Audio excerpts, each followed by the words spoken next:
There's about 6 weeks left until the NHL draft and free agency period begins, yet Columbus Blue Jackets boss John Davidson still does not have a general manager in place. So today we are going to give you the 411 on JDCBJ GM search. Hey everybody, welcome into Clear the Benches, your one-stop shop for daily fresh hockey content. If you go ahead and hit your subscribe button right now, every single day we'll bring you in a new hockey video to enjoy. Well, the clock is definitely ticking for JD. However, I don't personally think this is going to force his hand to hire a GM just to run this year's draft.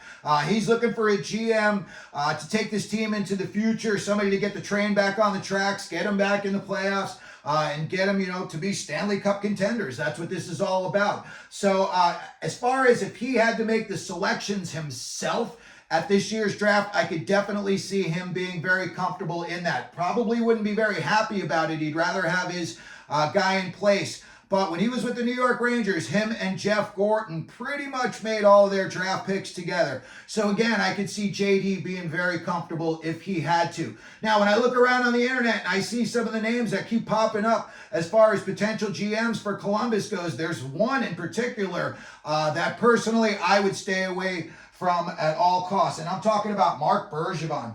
Up in Montreal between 2012 and 2021, he was horrible with their first round picks. Alex Galchenyuk never turned out to be the superstar they thought he would. Look how it ended up in Arizona. Michael McCarron, I think he's a fourth liner for the Nashville Predators. Nikita Sherbak, never heard of him. Noah Yolson, heard of him, but not much. Ryan Poehling and the Philadelphia Flyers, 216 games, took him in the first round. He's got 64 points and is a minus 35 in his career. Not the numbers you wanted when you drafted him. When they finally got to a guy that they drafted that was good, Mikhail Sergachev, what do? They trade him to Tampa Bay. For all people in the world, you trade him for Jonathan Drouin. Didn't work out so well with Drouin in Montreal. They moved on from him. And then another bonehead move he made at the draft. He passed on Brady Tkachuk for Jesperi Kotkaniemi, who's now like a third liner down for the Hurricanes in Carolina, while Tkachuk is the captain up in Ottawa. So as far as Marc Bergevin goes, and I see his name coming up in GM rumors, I just throw that on the backfire.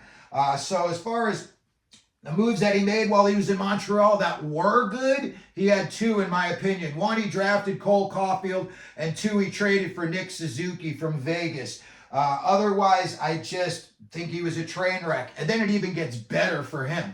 So he leaves Montreal, and then the LA Kings hire him, and his job title is Special Advisor to the General Manager. Pretty much your job is to run into the room and say, no, don't do that. Or, yes, that's a good move. So, when Rob Blake and Luc Robitaille thought it would be a good idea to trade for none other than Pierre-Luc Dubois, did Bergevin run in the room and say, don't do it, you're crazy? Nope, he went along with it. So that's enough stink on Bergevin for me. I don't want any part of him. Now, another guy, and these next two guys, I think are both going to be GMs in the NHL. The first guy maybe sooner than the next guy, but I'm talking the first guy, and Ryan Hardy. And Ryan Hardy right now is the Marlies GM in Toronto, and he is also the assistant to the general manager for the Toronto Maple Leafs. In 2021, Toronto thought so much of Ryan Hardy that they said, here, we want you to oversee our entire minor league system. I think he's done a very good job with that. And the reason they had the confidence in him to do that was prior to hiring him in Toronto. He was with the Chicago Steel. He was their GM in the USHL. If you are a draft goober, you know, oh my goodness, Chicago has just become, just a machine in terms of churning out big name guys. I'm talking about some guys on that team like Owen Power, Matt Coronado in Calgary, Josh Doan for Utah, Arizona, and Sam Lipkin, who's also going to be playing in the NHL, I believe, this year. Mackie Samoskevich was on that team. 2021, they won the Clark Cup as USHL's best team, and Ryan Hardy was named the USHL GM of the Year. So if I were JD, he would be on my short list of guys. And then the next guy, and this is going to be a little outside the box, Kevin Weekes. Yes, that Kevin Weekes, the television Kevin Weekes that we all see. When I'm looking for a GM, the first question I'm asking is, did this guy play in the NHL? Does he know the process? Has he been behind the curtain? Does he see how this really, really works? Or, is he somebody on the outside who's only heard about it, but he hasn't experienced it himself? I want a guy who's been through that. Now, if I had to pick between Ryan Hardy and Kevin Weekes, that is a tough one. But either way, I could see both of these guys being successful. When I look at Kevin Weekes, he was in the National Hockey League 12 years, 348 games. Jersey, he backed up Marty Brodeur, a Hall of Famer. New York Rangers, he backed up Henrik Lundqvist, a Hall of Famer. You are just soaking in knowledge of the game while you're on the bench watching these guys. And again, I always think goalies have a better perspective of the game than everybody else because everything is coming at you. I like to sit behind the goal at a game. I like to see the play develop. When you're sitting along the sides, between the blue lines, I don't know, you can see it, but in my opinion, you just don't see it as clearly. And goalies, everything is coming directly at them, so they have a very, very good understanding of systems. They know, what plays work, what plays don't work, skill sets, what skill sets you need in players to be successful. And I think a guy like Kevin Weekes, he's been in the media since 2009. He's worked everywhere. He's worked at ESPN, the NHL Network, Hockey Night in Canada. His job affords him to be able to talk to everybody. He's talking to all 32 coaches. He's talking to all 32 GMs. Looks like, on the internet, you look at a lot of lists of, available potential GMs, and a lot of them have like these data backgrounds, or this guy was a financier. That's great. You need those people working in your front office. But do they know what a hockey player looks like? And are you really going to let that person make your first round selections? I don't think so. Or any selections at all. I just don't think so. And again, you want hockey people. Ryan Hardy, this guy knows what a hockey player looks like from a mile away. So does Kevin Weekes. And for people who sit here and say, oh, Kevin Weekes, he has no NHL experience. Guess who else had no front office NHL experience? Went straight from, a broadcaster to being a GM. Keith Jones, Philadelphia Flyers. Looks like it's working out pretty well for them in Philly.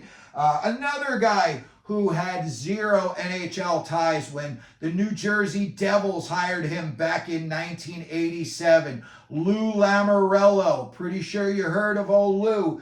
The guy had success. He's won cups in the NHL. And again, when the Devils hired him in 1987, he was the coach and the athletic director at Providence College. Back then, Providence was one of the first NCAA teams to start to really put players into the systems that were going to become good pros.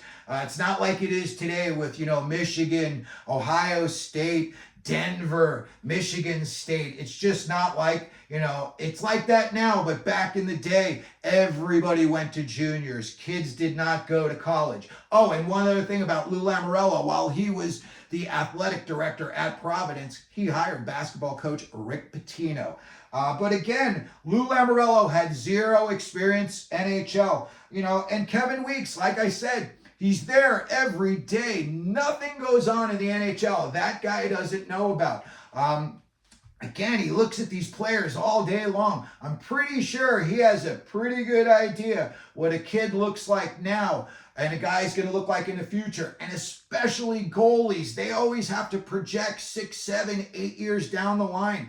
You're drafting these kids when they're 18 years old, and a lot of goaltenders don't start making a name for themselves until they're, 25 years old. Arthur Shelovs, in my opinion, is on the fast track. He's only 23. I see guys that usually, it's closer to like 25 years old when they start making a name for themselves. But Kevin Weekes, he's around everybody. He watches all the games. He talks to everybody. He's only 49 years old. He's very, very likable. And there's another thing about him. There's only about 20 people in North America that have his credentials as both being an NHL player and having worked in the media, for a good chunk of time. Talking about people like Craig Simpson, Louis DeBrusque, Marc Messier, Greg Millen, Gary Galley, Darren Pang, Bill Lindsay, Dave Reed, Brian Engblom, Stu Grimson. All of these guys played in the NHL. So when you see them talking about somebody, they know what they're talking about. They know because they've been there.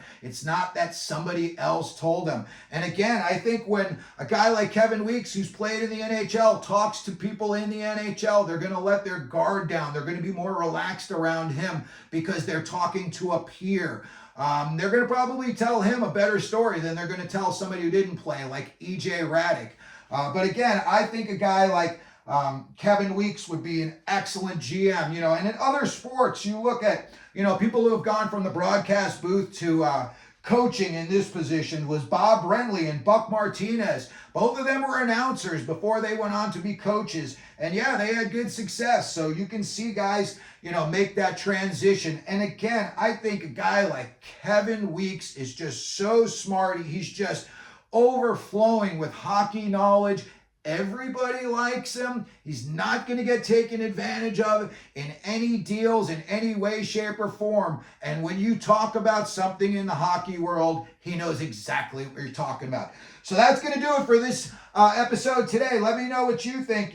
Columbus is going to have to pick a GM sooner or later. It's been a while, so I'm hoping they make a decision soon. But again, the three guys we talked about today, Marc Bergevin, Ryan Hardy, and Kevin Weekes, you could see one of their names popping up real soon with GM next to it. Let me know what you think down in the comments section. If you could, please hit the like button, hit the subscribe button, and as we always do here, clearing the benches, let them know you're out there.